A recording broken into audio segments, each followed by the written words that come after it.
Hello everyone, welcome to success with Rai academy.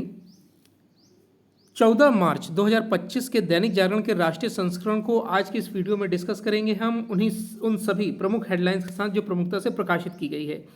देखिए, हर जो news होती है उसमें कुछ ना कुछ इंपॉर्टेंट फैक्ट्स होते हैं और जैसा कि मैंने पहले भी एक वीडियो बनाया था कि आपको न्यूज़पेपर का डिस्कशन या फिर न्यूज़पेपर को कैसे पढ़ना है। और उसके साथ मैं ये भी बता दूं कि जो भी हिंदी मीडियम के छात्र हैं वो दैनिक जागरण के राष्ट्रीय संस्करण को वरीयता देंगे। अगर आप इंग्लिश मीडियम के छात्र हैं तो आप द हिंदू या फिर इंडियन एक्सप्रेस को प्रेफरेंस दे सकते हैं। राष्ट्रीय संस्करण इसलिए हम कवर करते हैं क्योंकि जो इसमें फर्स्ट पेज होता है या फिर जो राजनीतिक पेज भी होता है, राजनीतिक पेज में भी कुछ हमें न्यूज़ ऐसी मिल जाती हैं जो हमारे मतलब की होती हैं। उसके बाद बिजनेस पेज, एडिटोरियल पेज, ये सब डिस्कशन के लिए होते हैं। तो आज हम शुरुआत करते हैं सबसे पहली न्यूज़ के साथ। वो है यूनेस्को की सूची में शामिल होकर चटक होगी होली की पहचान। अब देखिए, यूनेस्को में अभी तक आपने देखा होगा कि सिर्फ हेरिटेज साइटों को ही शामिल किया जाता था, जैसे रानी की बावड़ी हो गया, ताजमहल हो गया और हुमायूं का मकबरा और लाल किला, ये सब शामिल किया जाता था। लेकिन आपको ये भी पता होना चाहिए कि त्योहारों को भी यूनेस्को में शामिल किया जाता है और भारत के लगभग 10 से ज़्यादा त्यौहार इसमें शामिल किए जा चुके हैं। और सबसे पहले हम आपको ये बता दें कि यूनेस्को क्या है। देखिए, यूनेस्को UNESCO, यूनेस्को का हम सबसे पहले फुल फॉर्म जान लेते हैं। इसका फुल फॉर्म है United Nations educational, scientific and cultural organization. फिर से सुन लीजिए, United Nations educational, scientific and cultural organization, जिसका मुख्यालय पेरिस में है। अगर हम इसकी स्थापना की बात करें तो इसकी स्थापना 16 नवंबर 1945 को की गई थी। अगर हम इसके मोटिव की बात करें, इसके उद्देश्य की बात करें, तो इसका जो उद्देश्य है वो है शिक्षा एवं संस्कृति के अंतर्राष्ट्रीय सहयोग से शांति एवं सुरक्षा की स्थापना करना, यानी कि जितना भी शांति बनाई जा सके, सुरक्षा को महत्वपूर्ण मोड़ पर लाया जा सके, ये इसका मोटिव था। अब हम आते हैं कि यूनेस्को की सूची में त्योहारों को कैसे शामिल किया जाता है और किन किन त्योहारों को शामिल किया गया है भारत के। अगर हम विश्व की बात करें तो लगभग 145 देशों के 730 से अधिक अमूर्त विरासतों को इसमें शामिल किया गया है। इसमें जो शामिल भारत के जो त्यौहार शामिल किए गए हैं उसमें देखिए, महाकुंभ मेला है जो प्रत्येक 12 वर्ष पर आयोजित किया जाता है। दुर्गा पूजा कोलकाता की वार्षिक पूजा है ये। गरबा नृत्य जो गुजरात का पारंपरिक नृत्य है। वैदिक जप की परंपरा, वैदिक मंत्रों के उच्चारण की प्राचीन परंपरा है ये। रामलीला जो आप जानते हैं, दशहरा। और कुटियाट्टम यानी कि संस्कृत थिएटर का एक रूप होता है। रम्माण गढ़वाल हिमालय में धार्मिक उत्सव होता है। छऊ नृत्य जो पुरुलिया, सरायकेला और मयूरभंग का एक छऊ नृत्य है। मुदियट्टू, कालबेलिया, नौरोज या नवरोज और योग, ये सब पहले ही यूनेस्को में भारत की तरफ से शामिल हो चुके हैं और अब यहाँ पर होली को भी शामिल करने का प्रस्ताव रखा गया है, जो एक बहुत महत्वपूर्ण प्रस्ताव है और जहां तक माना जा रहा है ये शामिल हो भी जाएगा। अब आते हैं नेक्स्ट न्यूज़ पर। तमिलनाडु की जो स्टालिन सरकार है उन्होंने जो रुपए है उसका प्रतीक बदल दिया है। देखिए, रुपए का जो अभी तक प्रतीक है वो आप यहाँ पर देख रहे हैं। रुपए का जो प्रतीक है उसको चेंज करके उसे रू कर दिया है। तमिल भाषा में उसको रू कर दिया है, जो यहाँ पर र था उसको रू कर दिया है। तो ये बड़ा एक विवादित कदम उठा लिया है और भाजपा ने हालांकि इसको राष्ट्रीय एकता पर आघात भी बता दिया है। होना भी चाहिए, क्योंकि जो राष्ट्रीय प्रतीक हैं उनको आप इस तरीके से चेंज नहीं कर सकते हैं। रुपए जो है वो भारत की पहचान है और अगर हम इस रुपए के सिंबल की बात करें तो इसको 15 जुलाई 2010 में अपनाया गया था एक प्रतियोगिता के माध्यम से, यानी लाखों आवेदन आए थे, लेकिन इस सिंबल को भारतीय रुपए की पहचान के तौर पर अपनाया गया था, जिसे उदय कुमार धर्मलिंगन ने डिजाइन किया था। वर्तमान में जो IIT गुवाहाटी में प्रोफेसर हैं, उन्होंने देवनागरी के र को लिया था और अंग्रेजी अक्षर के R को लिया था। इस तरीके से उन्होंने इसे र या रुपए का सिंबल बनाया था। अब इस न्यूज़ को देख लेते हैं कि बजट सत्र से पहले इसका लोगो जारी कर दिया गया है। 2024 में यह दिखाया गया है कि टीज़र एक तरीके से जारी किया गया है, 2024 में इसे इस तरीके से दिखाया गया और 2025 में इसको इस तरीके से दिखाया गया है। भाजपा सरकार ने इसकी बहुत ही कड़ी आलोचना की है और बोला है कि राष्ट्रीय प्रतीकों को आप इस तरीके से चेंज नहीं कर सकते हैं। और जबकि ये भी कहा गया कि जो ये सिंबल है वो तृणमूल जो सिंबल है वो उनकी ही पार्टी के एक नेता के पुत्र ने बनाया था। तो यहाँ पर विवाद अभी और गहरा हो सकता है। चलिए नेक्स्ट न्यूज़ पर आते हैं। 1300 करोड़ रुपए के क्लासरूम घोटाले में सिसोदिया व जैन पर चलेगा मुकदमा। अब ये मामला है क्या? देखिए 2015 में जब अरविंद केजरीवाल दिल्ली के मुख्यमंत्री थे तब सरकारी स्कूलों में अतिरिक्त कक्षाओं के निर्माण की इसमें बात कही गई थी। तब एक सर्वे करवाया गया और ये मांग की गई, रिपोर्ट में आया कि 193 ऐसे सरकारी स्कूल हैं जिनमें 2405 कक्षाएं बन सकती हैं और ये कार्य दे दिया गया पीडब्ल्यूडी को। और पीडब्ल्यूडी ने भी इसका सर्वे करवाया। उन्होंने 194 स्कूलों को चिन्हित किया और 7,180 कमरों का एक ज़रूरत बताई, जो 2,405 कक्षाओं की ज़रूरत से 3 गुना था। अब ये 3 गुना कैसे हो गया? जो पहले रिपोर्ट आई उसमें पीडब्ल्यू की, उसमें 2000 लगभग 2,500 कमरों की बात की गई थी और जब दूसरी रिपोर्ट आई उसमें 7,180 कमरे, यानी लगभग 3 गुना बढ़ा दिया गया। अब ये 3 गुना क्यों बढ़ाया गया, ये भी विवाद का विषय है और जांच का विषय है। 17 फरवरी 2020 को जारी सीवीसी की जांच रिपोर्ट में 2,400 से ज़्यादा क्लासरूम के निर्माण में गंभीर अनियमितताओं को उजागर किया गया है।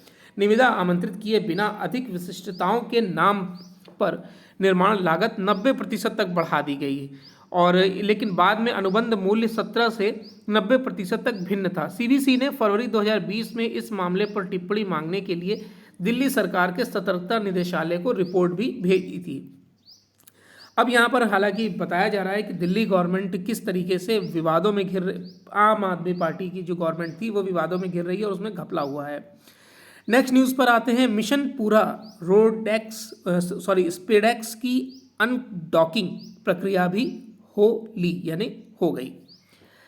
इसरो ने होली से पहले 140 करोड़ भारतीयों को सफलता और गर्व का उत्सव मनाने का एक और अवसर दिया है। भारत ने उपग्रहों की अनडॉकिंग में भी ऐतिहासिक सफलता प्राप्त की है। उपग्रहों को डॉक करने में जनवरी में ही सफलता मिल चुकी है। अंतर्राष्ट्रीय में उपग्रहों को एक साथ जोड़ने की प्रक्रिया डॉकिंग और अलग करने की प्रक्रिया को अनडॉकिंग या डीलॉकिंग कहते हैं। इसी के साथ स्पेसएक्स मिशन पूरा हो गया है। भारत से पहले केवल अमेरिका, रूस और चीन ने यह क्षमता प्रदर्शित की है। अंतरिक्ष में देश के महत्वाकांक्षी लक्ष्यों को अपने बलबूते हासिल करने के लिए डॉकिंग और अनडॉकिंग क्षमता बेहद जरूरी है। इस सफलता के साथ ही चंद्रमा पर मानव अभियान और भारतीय अंतरिक्ष स्टेशन बनाने का रास्ता भी खुल गया है। अब यहाँ पर ये कारनामा किया है इसरो ने, तो इसरो के बारे में हम जान लेते हैं। इंडियन स्पेस रिसर्च ऑर्गेनाइजेशन, जिसका फुल फॉर्म है, इसका मुख्यालय बेंगलुरु कर्नाटक में है और इसकी स्थापना 15 अगस्त 1969 यानी 1969 में हुई थी। चलिए नेक्स्ट न्यूज़ है कि देश की जीडीपी में शहरों की हिस्सेदारी का होगा आकलन। जीडीपी यानी ग्रॉस डोमेस्टिक प्रोडक्ट, इसमें शहर जो है वो विकास का इंजन बोला जाता है, यानी कि यहाँ खपत मांग ज़्यादा होती है, खरीदारी ज़्यादा होती है, इनकम टैक्स ज़्यादा जाता है, हर लिहाज से शहर को इंजन माना जाता है और विकास में उसका योगदान भी रहता है। यह जानने के लिए केंद्र सरकार ने एक अंतर मंत्रालय समिति का गठन भी किया है। अपनी तरह की यह पहली कोशिश है और समिति क्षेत्रों के नए सिरे से परिभाषा तय करने के साथ ही सिटी इकोनॉमिक प्रोडक्ट यानी कि जो जीडीपी के में किसी शहर के योगदान को तय करने के तौर तरीके भी बताएगी कि यानी कि इस शहर को इस तरीके से इस्तेमाल किया जाए जीडीपी के लिए, ये इसका कार्य होगा। इसके जो सदस्य हैं, नीति आयोग के अरविंद विरमानी को इसका अध्यक्ष बनाया गया है और इसमें जबलपुर, सूरत, पुणे, मुजफ्फरपुर के नगर आयुक्त भी शामिल किए जाएंगे। 26 सदस्यीय यह समिति 1 वर्ष में अपनी रिपोर्ट देगी और समिति में आवास, शहरी कार्य मंत्रालय के आर्थिक सलाहकार, नीति आयोग के संयुक्त सचिव स्तर के प्रतिनिधि, वित्त मंत्रालय में आर्थिक मामलों के विभाग के सलाहकार, राजस्व विभाग के प्रतिनिधि, श्रम और रोजगार मंत्रालय के संयुक्त सचिव, आरबीआई के कार्यकारी निदेशक के साथ ही महाराष्ट्र, राजस्थान, उड़ीसा, उत्तर प्रदेश, तमिलनाडु, त्रिपुरा और बिहार के आर्थिक और सांख्यिकी विभाग के निदेशकों को भी इसमें शामिल किया जाएगा। अब यहाँ पर नेक्स्ट न्यूज़ है कि ट्रेन हाईजैक मामला, ये बिल्कुल भी इम्पोर्टेंट न्यूज़ नहीं है। नेक्स्ट न्यूज़ पर आते हैं। प्रदूषण से जंग में अब पूरे साल होगा दिल्ली में सड़कों पर पानी का छिड़काव। अभी तक देखिए दीपावली के टाइम जब कोहरा या फिर धुंध जो भी धुआं होता था तो वहाँ पर पानी का छिड़काव किया जाता था, लेकिन अब पूरे साल यहाँ पर पानी का छिड़काव किया जाएगा। मेट्रो कॉरिडोर पर ड्रोन व सीसीटीवी कैमरों से निगरानी की जाएगी। राजधानी में अक्षय ऊर्जा को मिलेगा बढ़ावा, प्लान तैयार किया गया है, यानी कि सौर ऊर्जा को ज़्यादा इस्तेमाल किया जाएगा। कई मेट्रो स्टेशनों पर सौर ऊर्जा का इस्तेमाल ज़्यादा से ज़्यादा तौर पर किया भी जा रहा है। नेक्स्ट न्यूज़ है, दिल्ली विधानसभा परिसर राष्ट्रीय धरोहर बनेगा, विजेंद्र गुप्ता। देखिए यहाँ पर जो दिल्ली विधानसभा है उसमें विजेंद्र गुप्ता ने ये स्टेटमेंट दिया है कि यहाँ पर अभी तक कई स्वतंत्रता सेनानी या फिर कई हमारे बड़े नेता जो है वो अपनी सेवाएं दे चुके हैं। इस आधार पर हम इसको मंदिर मानते हैं और इसे राष्ट्रीय धरोहर बनाया जाएगा।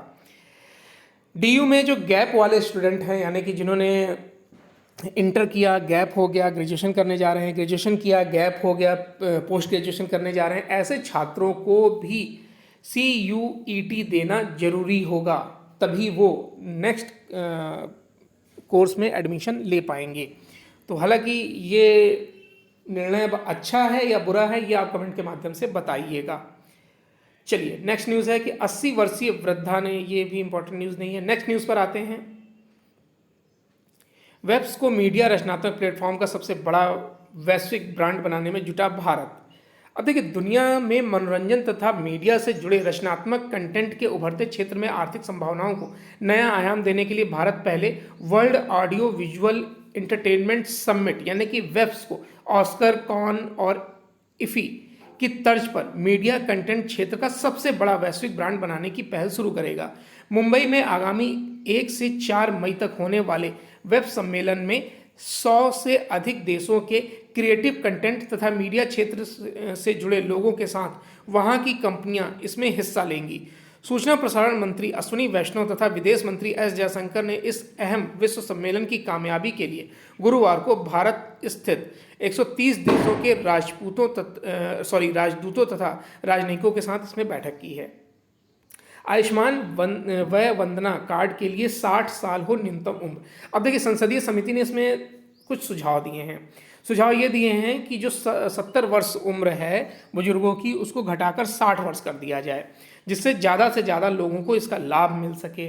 और जो 5 लाख रुपए प्रति परिवार है उसको 10 लाख कर दिया जाए।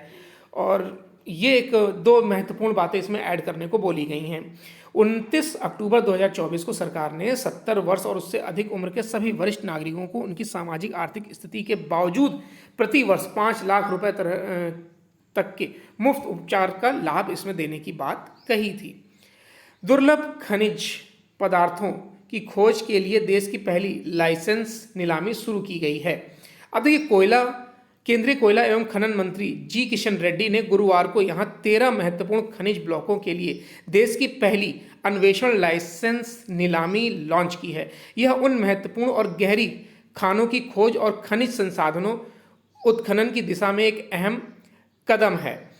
बहरहाल रेड्डी और सावंत ने जिन महत्वपूर्ण खनिज ब्लॉकों की नीलामी के लिए लॉन्च इसे किया है उसमें दुर्लभ खनिज पदार्थ जस्ता, हीरा, तांबा, प्लेटिनम समूह तत्व शामिल किए गए हैं। पारदर्शी ऑनलाइन बोली प्रक्रिया के इस्तेमाल की यह पहल खनिज पदार्थों के अन्वेषण में व्यवस्थित रूप से तेजी लाना है। निजी क्षेत्र की भागीदारी बढ़ाने और आयात निर्भरता कम करने की दृष्टि से यह महत्वपूर्ण भी माना जा रहा है।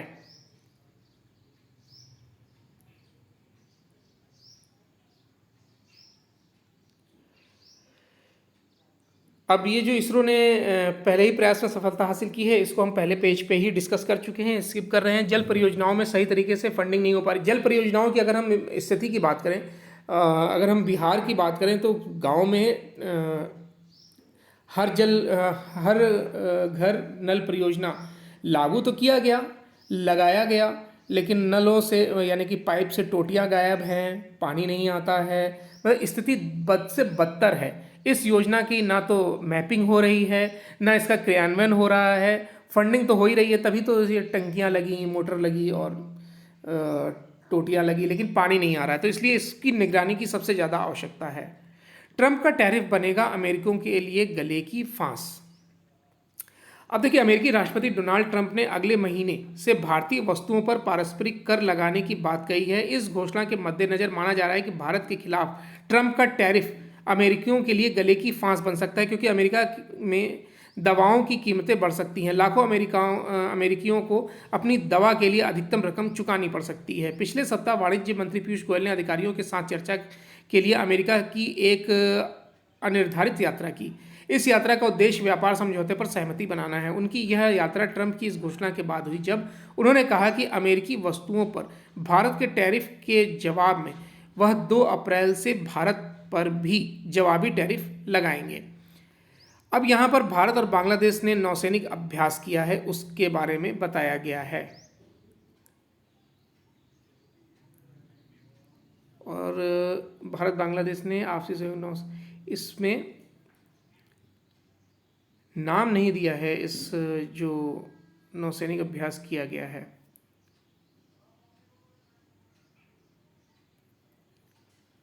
अब यहाँ पर देखिए, पॉलिटिकल न्यूज़ स्टार्ट होती है। संघीय ढांचे को कमजोर कर मोदी सरकार का विपक्षियों पर आरोप, यू टर्न लेकर, मतलब यहाँ पर आपको सारी न्यूज़। तुषार गांधी के बयान, अखिलेश का तंज, बिहार में रंगों की वर्षा करेगी मोदी योगी पिचकारी। तो इन न्यूज़ों को तो हम स्किप करते हुए ही आगे बढ़ेंगे।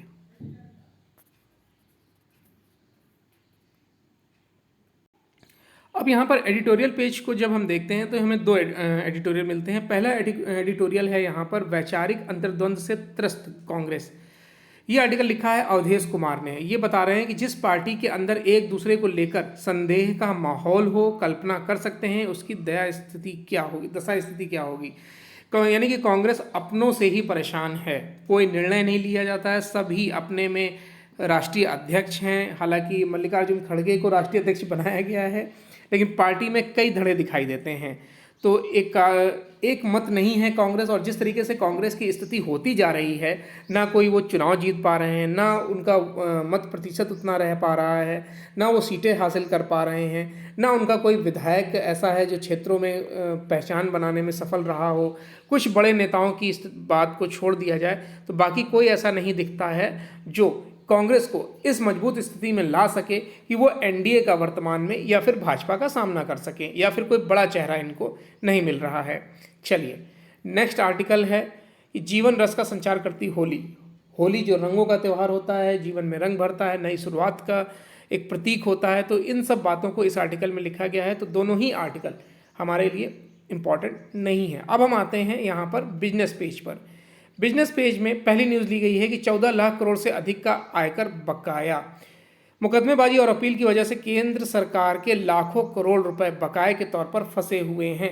सरकार ने इनकम टैक्स बकाये की वसूली के लिए रिकवरी की कार्रवाई तेज कर दी है। सरकार का बकाया नहीं देने वालों के ट्रांजैक्शन स्टेटमेंट के साथ उनका पूरा ब्यौरा तैयार कर उसे विभाग के फील्ड अधिकारियों को बकाये की वसूली के लिए दिखाया जा रहा है। बकाया चुकाने से भागने वालों का डाटा फाइनेंशियल इंटेलिजेंस यूनिट से भी प्राप्त किया जा रहा है। मुकदमेबाजी और अपील की वजह से सरकार का लाखों करोड़ रुपए इसमें फंसा हुआ है।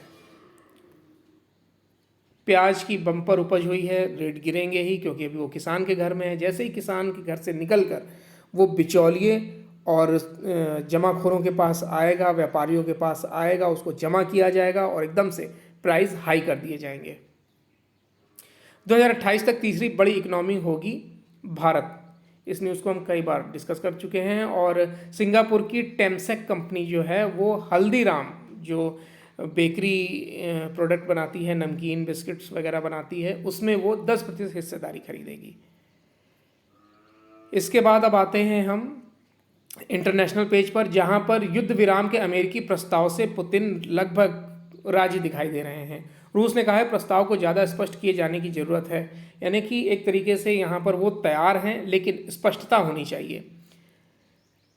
UN80 पहल से संयुक्त राष्ट्र की दक्षता में सुधार की कवायद।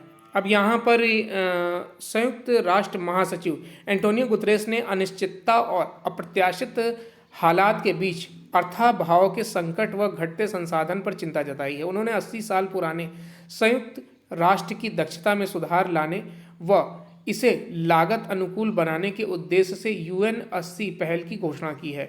UN80 पहल के संयुक्त राष्ट्र के काम करने के तरीके में दक्षता और सुधार को तेजी से पहचानने के क्षेत्रों में से संबंधित प्रस्ताव होंगे। इस प्रस्ताव में सदस्य देशों द्वारा संयुक्त राष्ट्र को दिए गए जनादेशों के क्रियान्वयन की गहन समीक्षा और संयुक्त राष्ट्र प्रणाली में गहरे एवं अधिक संरचनात्मक परिवर्तनों तथा कार्यक्रमों की रणनीतिक समीक्षा शामिल है।